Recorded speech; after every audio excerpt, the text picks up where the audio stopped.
I'm Jake. I'm Tom. And we are VIMTV Velocities in Music, the best kept secret in music reviews. Today, Wye Oak. I don't know, Jake, why?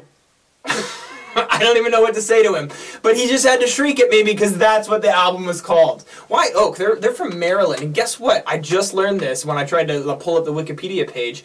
Wye Oak is the state tree of Maryland. How cool is that? So they pay homage to their home state by naming their band after their tree. That's cool. Yeah, I dig it. You know, we like Wye Oak. We actually saw these guys in concert a couple years ago, Tom. Yeah, they opened for Explosions in the Sky, and it was a great show. And I actually think that they put on a better show than Explosions in the Sky. That wasn't Explosions in the Sky's fault. It was all the stupid Iowans talking throughout the entire show. It was very, very And then irritating. we got to see later on, we got to see Explosions in the Sky open for 9 Inch Nails, and that was a much better show. Yeah, it was. In an arena where people actually paid attention. Yeah. It was a lot good. It was great. But you know what? Wye Oak killed it that night. And that was for their previous album. Yeah, Civilian. And we loved that album. We did. We absolutely loved the that. The title track was our favorite track of the year. But there was a number of tracks that I loved from that record. Still listen to. It was great. And what it kind of centered on was this just very kind of reverbed out, moody guitar lines that would just explode into bursts of distortion with Jenn Wasner's very haunting voice over the top of it. Very ethereal, just kind of floated in and out of the mix. It's interesting because she didn't really put a whole lot of intensity into her vocals, but you still got the feeling out of it. Yep. And it paired well with the intensity of the instrumentals at times. And man, that record just got noisy as hell. It did. It was just a chaos storm. It was great. A lot of the climaxes, except for some of the lighter tracks on that record. But I mean, the dichotomy that they were able to create, and just the absolute dynamic intensity of that record was cool. So of course, after loving that record so much, we were really excited for Shriek to come out. Yeah. And for us to get the chance to really dive into this one. Now, Tom, does this sound anything like their previous record? No, it doesn't. No, why not? No, because they really went electronic on this. It's an interesting move. It's not the first time a band has done it, but here's what you really have to look at when this happens, because it is not inherently a positive or negative thing. I think that more often than not, it tends to be a negative thing because bands do it for the wrong reason, or they're just not good enough to adapt to the change in format. But songwriting is songwriting. Songwriting is songwriting. Yeah. I think that a talented songwriter or group of songwriters could make something good with like a stick, a muffler, and a kazoo. Like you could, that's the I challenge you to do that. Okay. I challenge you to make that record. You know what? I will try my best just for you. But it doesn't matter. My point is that creativity is creativity. You have a melody, you have a melody. If it's good, it's good. It doesn't matter what you're playing it on. I think that some are better suited for different instrumental setups, depending on the vocalist, because your natural voice is something that will pair naturally with other certain instruments better, But I think that what they're trying to do here, it doesn't even feel as much like it doesn't feel as much like experimentalism, because they're not really experimenting with it. They just dove right in. Yeah. They're not testing out the waters here. No. They're just making a shift and making that a very bold statement. And in the past few years, while the band is, they had a huge tour after Civilian, and then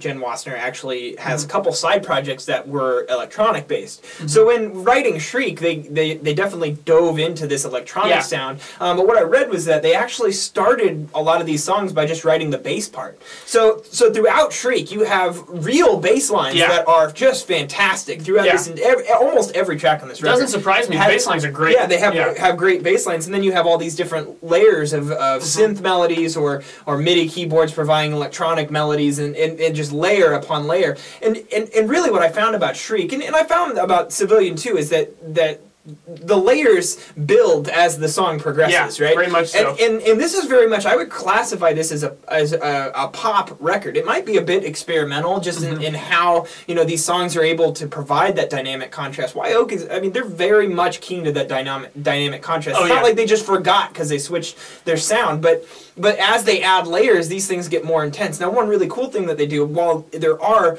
verses and choruses here, there is I think the structure is just more obvious. I think they always had that. Yeah. But the bridge, they usually, many of these tracks have bridges, and the bridge just kind of breaks down the song and provides that dynamic contrast. So they have this huge build-up, bring it down, and then have that last chorus that's more powerful than anything you heard before. Yeah. It's a very popular yet powerful effect, and they pull it off. One thing that they do sometimes too to kind of combine those two elements is you'll notice that in the chorus it's really just a lot of the same things that was happening in the verse, only they add a few extra layers, and the vocal melody changes. But it creates kind of a consistency and also provides that contrast because when you're adding layers, obviously the chorus is going to end up being a little bit bigger. Now that's not on every track, but it's just something I noticed they were doing. So, you know, as I was saying earlier, it can be a good or a bad move for bands to change sound like this, but I think that it's a good thing to try. You can pull it off, and I think that Wye Oak pulled it off. They proved that they're just good, well-rounded songwriters, and they don't have to rely on a certain instrumental palette to be able to demonstrate that. And really, what more do you want in terms of versatility? That's what versatility is. Now, still, that being said, that's just the sound and the presentation and what palette they decided to go with. I still think you have to look at the songwriting, and this compared to Civilian, even if we're taking out electronic versus guitar versus whatever, I still think that Civilian had better songwriting in general, but there were some highlights on this album that I absolutely loved. I thought the title track was fantastic. I really liked Sick Talk and School of Eyes, maybe because those are two that had, in particular, really great bass parts. For me, the album lagged a little bit in tracks 7 through 9. I know you have track 8 picked as one of your favorites, Paradise. It is a good song, and I like that it actually provides a lot of variety because it has that kind of pounding tom rhythm in the drums, which you don't really get as much. You know, the beats on the rest of the album are a little more kind of, you know, robotic sounding. That one's a little more fluid and a little more tribal.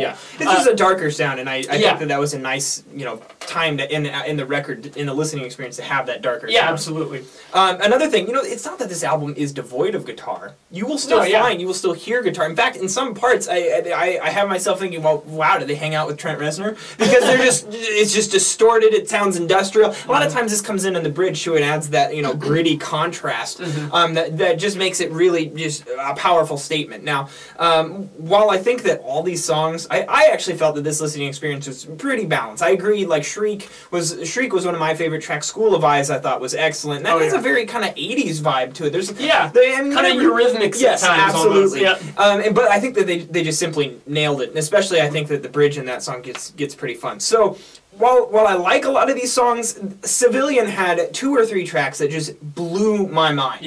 None of these tracks get to that level for me. While the whole listening experience is pretty solid, I don't find myself just in love with this record. I think it's very good, but not enough that I'm gonna go, this is one of my favorites of the year. Yeah, I'm with you. What are you gonna give this, Tom? I'm gonna go 78. You know what? That's a good score. I'll meet you there, bud. All right. Okay, 78 from Velocities of Music. That means it's just slightly above average for us. That means it's good. We like this. You should probably go out and listen to it. Keep in mind, just because we say it's in the 70s doesn't mean anything to you guys. We said a whole bunch of stuff about how they were good songwriters and all this stuff, and they combined and switched from guitar bass to electronic bass. That means you might like it, so go out and listen to it, and screw our score. It doesn't matter. It's just a made-up number we use, because we have to do this, you know, a few times a week. Let us know what you thought about Shriek at www.velocitiesandmusic.com or youtube.com/velocitiesandmusic. Leave us a comment and say hi. Also follow us on Twitter, like us on Facebook, and let us know what records from 2014 or any time in the past you'd like to see us review on this channel. I am Jake. I'm Tom. And we are VIMTV, moving music critique forward. You got a good Shriek? Oh. Shriek! Shriek!